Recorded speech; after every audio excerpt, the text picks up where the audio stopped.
सपना की बच्चियों के लिए ऐसा नहीं बोलना चाहिए। आरू, आरोही दोनों के लिए। आरू बहुत छोटी थी जब राजवीर खत्म हुए। आरू के लिए ऐसा किसी को नहीं बोलना चाहिए, नहीं कमेंट करना चाहिए। मेरे को नींद नहीं आई पूरी रात, मैं ऐसे पागलों की तरह करती रहूँ, सोचती नहीं हूँ कि दैट्स लाइफ, ये दिन भी निकल जाएंगे पता नहीं। बस इतना ही। बच्चों के लिए मत किया करो, बड़ा दुख होता है पता। बच्चों के लिए मेरे लिए बोलो, मैंने बहुत कुछ साइन किया, ये भी साइन किया। नमस्ते, राधे राधे। आप लोग कैसे हैं? आई होप कि आप लोग अच्छे होंगे। मैं भी ठीक हूँ। सपना की वीडियो आई, देख करके अच्छा नहीं लगा। सपना बेचारी बहुत दुखी थी। ऐसा नहीं कहना चाहिए किसी को आरू के बारे में। आरू अगर राजवीर जी को पापा कहती है, सही बात, उसके पापा ही हैं।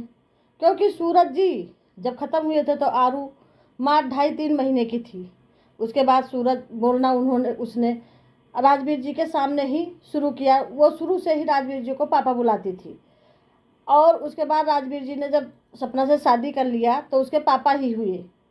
चाचा पापा में कोई फ़र्क नहीं होता। आजकल बाप, छोटे बच्चे जो है अपने बड़े पापा को ही पापा कहते हैं, छोटे पापा कहते हैं। ऐसा नहीं है। अगर बड़े पापा को बड़े पापा कहा जा सकता है तो चाचा को क्यों नहीं पापा कहा जा सकता है? इसमें कौन सी गलती हो गई? ऐसा कमेंट करना बहुत गलत बात है किसी बच्ची के बारे में। अगर वो बच्ची बहुत छोटी सी, राजवीर जी उसके पापा हैं, रहेंगे और हैं भी और रहेंगे भी, इस बात को कोई नहीं काट सकता। लेकिन उल्टा सीधा लोग कमेंट करके पता नहीं क्या पाते हैं, किसी का दिल दुखा करके। सपना बेचारी रात भर सो नहीं पाई, परेशान थी। उसके बाद पड़ोसी की वीडियो आई, पड़ोसी ने टोंट मारा कि सपना को राजवीर जी की याद नहीं आई। ऐसी कौन पत्नी हो सकती है कि उसको उसके अपने पति की याद ना आए? याद में क्या करे, पूरी बंटवाए? आपने पूरी बंटवा दिया, ठीक किया। राजवीर जी के लिए बाबूजी ने जरा सा भी एक एप्लीकेशन देना था, वो नहीं दिया। जरा सा भी वो नहीं हुआ कि अपने बेटे को न्याय दिलाएं। आज तक राजवीर जी को न्याय नहीं मिल पाया। किस कारण? आखिर क्या कारण है कि राजवीर जी को न्याय नहीं मिल पाया? अपने बेटे के लिए लोग दौड़ते हैं, भागते हैं कि अपने बेटे की आत्मा की शांति के लिए मुझे न्याय दिलाना जरूरी है। लेकिन राजवीर जी की आत्मा की शांति के लिए बाबूजी ने न्याय नहीं दिलाया। पूरी बांटने से क्या होता है? 50-60 पैकेट पूरी बंटवा दिया। जो सही काम था उसके लिए आपने नहीं स्टेप उठाया और पूरी बंटवाने से बहुत कुछ हो गया। चलो ठीक है, आपने बंटवाया, आपकी श्रद्धा थी, अच्छा लगा देख करके। ना भी अच्छा लगा तब भी अच्छा लगा, अच्छा काम किया, बंटवाना चाहिए। लेकिन सपना के बारे में पड़ोसी ने जो कहा कि आज उन जो है सपना को याद नहीं आई, सपना क्या करती? उसका तो पूरा संसार उजड़ गया, उसको घर से बेघर कर दिया गया, उसके बच्चियों का हक छीन लिया गया। वो बाबूजी से मिलने गई, उसके बाद फिर बाबूजी ने क्या कहा उसके बारे में, उसका तो सारा संसार ही उजड़ गया। वो पूरी बंटवा के क्या करती? उसका तो उस दिन रोते रोते हालत वैसे बिगड़ी थी, बच्चियों के पापा नहीं रहे। आज काश राजवीर जी होते तो शायद ये दिन सपना को नहीं देखना पड़ता। लोग अगल बगल जो भी है वो 4 बात कह के चले जाते हैं। बाबूजी उस दिन सपना गई, जरा सा वीडियो डाल दी, उसके लिए स्टेप बाबूजी ने उठाया कि किसी को अगर उस अंशु के बारे में ऐसा कहा तो उसको ना मुझसे संबंध रखना है, ना मेरे घर आए। पड़ोसी को ऐसा नहीं कह सकते। अब उनकी बहू के बारे में वो ऐसा कह रहे हैं, उनको नहीं कहना चाहिए सपना के बारे में ऐसे। वो इधर उधर की लगा रहे हैं खाली अपनी रोटी सेकने के लिए। किसी दूसरे घर में टांग अड़ाना अच्छी बात है? पड़ोसी भैया, हम आपसे कह रहे हैं कि उसकी गृहस्थी आप मत बर्बाद करिए, आप उसमें हाथ मत सेकिए, आप पाप के भागीदारी मत बनिए। छोटी छोटी बच्चियों का आसरा आप मत लीजिए। छोटी बच्चियों का अंश अगर कोई खाएगा तो शायद वो सुखी नहीं रहेगा, चाहे कोई भी हो। हम तो यही कहेंगे, ऐसा नहीं कहना चाहिए किसी को। वो भी बाबूजी से आप लगा रहे थे कि आज किसी को याद नहीं आई। आप ये कैसे कह सकते हैं कि सपना को राजवीर जी की याद नहीं आई, बच्ची को याद नहीं आई? आरू वीडियो डाली थी, वीडियो में कह रही थी पापा आ जाओ, आज आपका बर्थडे है, मैं बहुत मिस कर रही हूँ। आपको बच्चियों के ऊपर जरा से भी दया नहीं आती? चिकनी चुपड़ी बना करके अपनी व्यूज के लिए सब परेशान है। आज राजवीर जी होते तो शायद कोई भी ऐसा नहीं करता।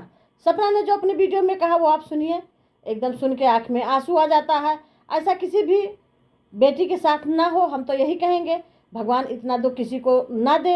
अगर आज बाबूजी अपनी बच्चियों के लिए, अपनी पोतियों के लिए खड़े होते तो शायद कोई उंगली ना उठा पाता, लेकिन उसके जो है दादा बाबा खुद ही नहीं चाहते हैं कि मेरे बच्चियों के ऊपर, पोतियों के ऊपर कीचड़ उछाला जाए, तो दूसरे का क्या जाता है भाई, दूसरा तो कहेगा ही।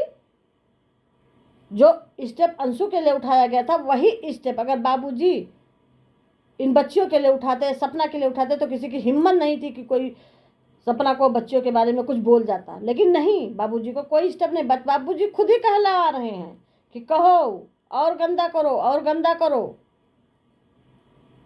क्योंकि वो बच्चियों और सपना से दोनों सबसे अब नफरत करने लगे हैं। सीधी बात यह है, नफरत करने लगे हैं। वो नहीं चाहते हैं कि बच्चियां और सपना दोबारा उस घर में जाएं, क्योंकि उन्होंने साफ साफ कह दिया सब अंशु जो है आजीवन रहेगी। ठीक है, अंशु आजीवन रहेगी, किसी का हक खा के कोई आज तक बड़ा नहीं हुआ है।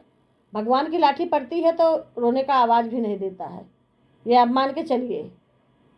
और इतनी तकलीफ सपना को है कि क्या बताएं, सपना ने बहुत कुछ सहा, इतनी छोटी उम्र में बहुत तकलीफ सहा। वो जो भी कर रही है अपने बच्चियों के लिए कह रही है।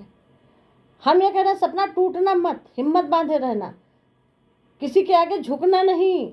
एक बार झुक चुकी हो, गई, किसी ने नहीं मान सम्मान दिया, माताजी भी मुंह बनाए फुलाए बैठी थी, बाबूजी भी फुलाए बैठे थे, किसी के चेहरे से हंसी एकदम गायब हो गई थी।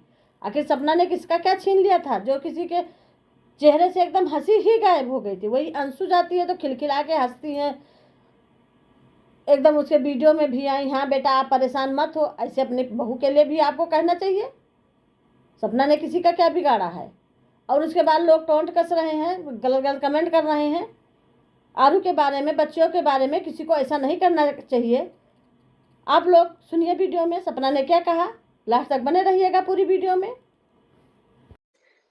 मैं किसी के कमेंट्स का रिप्लाई करने नहीं आई हूँ, ना ही किसी से कंट्रोवर्सी करने आई हूँ। हाँ, बट एक चीज़ मुझे बहुत ज़्यादा हर्ट हुई है, मैं उसके लिए ज़रूर बोलूँगी, क्योंकि as a audience, as a YouTube family आप हमें देखते हो, तो मेरे लिए कुछ हेट कमेंट्स आते हैं, कोई दिक्कत नहीं है, नो इशू। मैंने बहुत कुछ फेस करना सीख लिया है लाइफ में।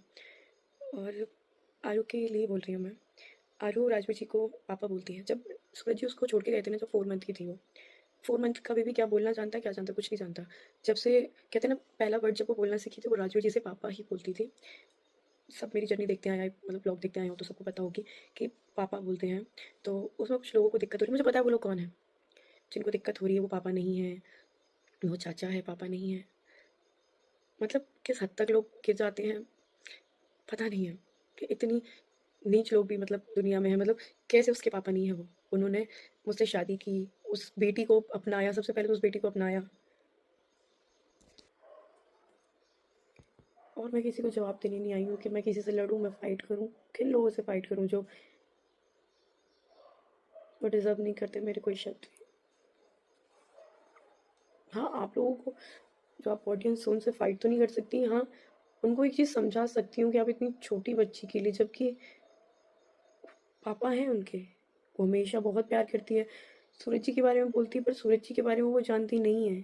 4 मंथ की थी जब, 4 महीने की बच्ची क्या जानेगी, कि देखा ही नहीं उन वो समझ, मतलब शब्द नहीं मेरे पास मैं समझाने के लिए कि मैं क्या बोलूँ, कैसे बोलूँ।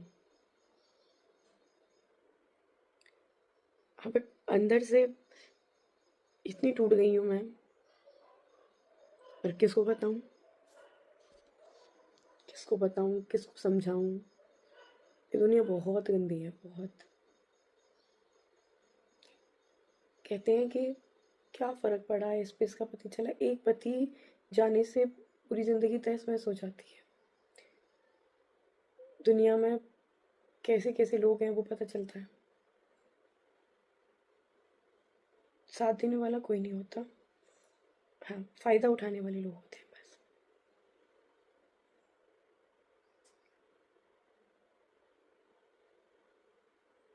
जब थे राजवीर जी, सूरज जी, तो किसी की हिम्मत कुछ नहीं होती, ना ही किसी पड़ोसी की, ना किसी की। आज वो पता है क्यों बोल रहा है, क्योंकि फैमिली मौका देती है। जब तक कहते हैं ना हम मौका नहीं देंगे, मेरी फैमिली ने कभी, मेरे भाई ने या मेरी मम्मी ने, यूट्यूब चैनल काफ़ी हैं, किसी की हिम्मत हुई कि किसी के बारे में ये जो मैटर हुआ है जो भी, कभी उल्टा सीधा बोला, एक शब्द भी बोला नहीं बोला। राइट्स किसने नहीं दिए? मैंने नहीं दिए। कि मेरे इस मैटर में बोलने की किसी को कोई ज़रूरत नहीं। एक भी वीडियो आया हो तो आप मुझे दिखा देना कि मेरी फैमिली में से भी काफ़ी लोग वीडियोस बनाते हैं कि किसी ने कोई वीडियो बनाई हो, पर वो खुद चाहते हैं बुलवाना, तभी तो कोई बोल रहा है। जब तक हम नहीं चाहेंगे हमारी बहू बेटी के बारे में कोई कुछ बोले, किसी की हिम्मत भी हो जाए, इतनी किसी की हिम्मत नहीं रहती। पर कोई गिला शिकवा कुछ नहीं है। एक उम्मीद देखती हूँ बस मैं कि आएंगे अच्छे दिन, ज़रूर आएंगे। अगर बुरे दिन भी आए हैं तो अच्छे दिन भी आएंगे। कहते हैं ना ये समय भी निकल जाएगा।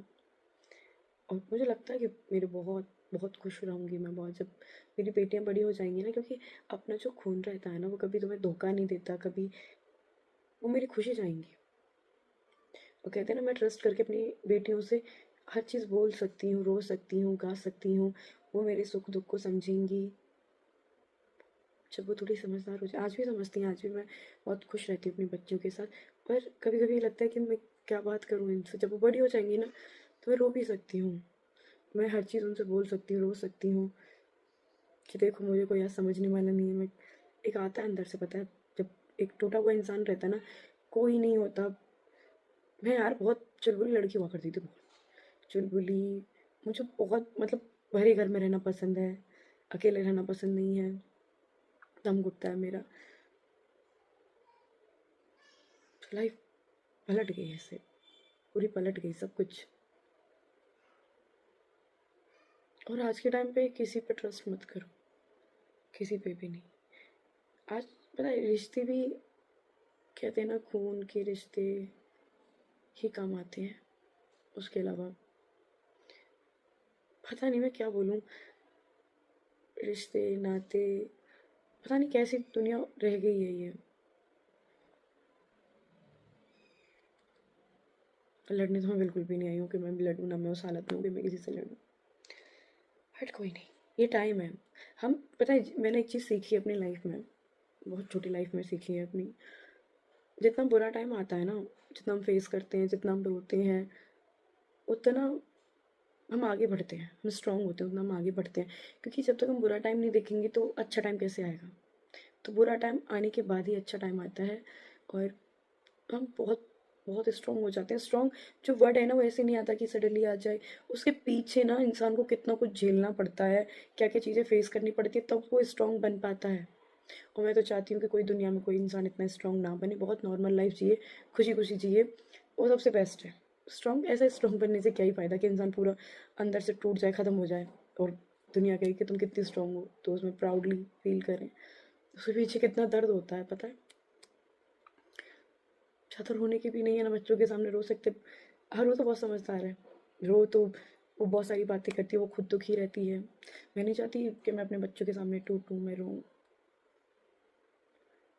आज पता मुझे नींद नहीं आई बिल्कुल भी, मैं सो नहीं पाई।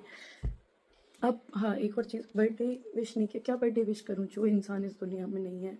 मैं बोलूँ हैप्पी, हैप्पी मतलब खुशी से कि हैप्पी बर्थडे। क्या क्या होता है हैप्पी बर्थडे, उसके पीछे क्या बीतती है एक इंसान पे। कि मैं अपनी पिछली वीडियो पता है मैं देखती हूँ ना, आप लोगों की रूह कांपती है। सोचो मैं तो उसकी बेबी थी, मेरे साथ क्या होता है, मेरी रूह कांपती, क्या मतलब मैं पूरी टूट चुकी हूँ। वैसे भी सपना का आज एकदम हालत ख़राब है, बेचारी बहुत रो रही थी, बहुत परेशान थी। देख करके वीडियो को एकदम दुख हो गया हमको, तो बहुत ज़्यादा दुख हुआ कि ऐसा किसी भी बेटी के साथ ना हो। आज काश राजवीर जी होते तो ये कुछ नहीं होता, किसी की हिम्मत नहीं थी कोई उंगली उठा लेता। लेकिन आज राजवीर जी के ना होते हुए सारा संसार उजड़ गया, सारा सब कुछ छिन गया, कुछ भी नहीं रहा। चलो 2 बच्चियां हैं, एक दिन पढ़ लिख के ही इतना आगे बढ़ जाएंगी कि सपना का सारा दुख दूर हो जाएगा। लेकिन आज जो सपना के ऊपर बीत रही है वो कष्ट किसी को नहीं दिखाई दे रहा है। अगर ये वीडियो अच्छी लगी हो तो लाइक करें, शेयर करें, कमेंट करें, सब्सक्राइब करना भूलें। ज़्यादा से ज़्यादा लोगों में शेयर करिए। नमस्ते, राधे राधे, जय श्री राम।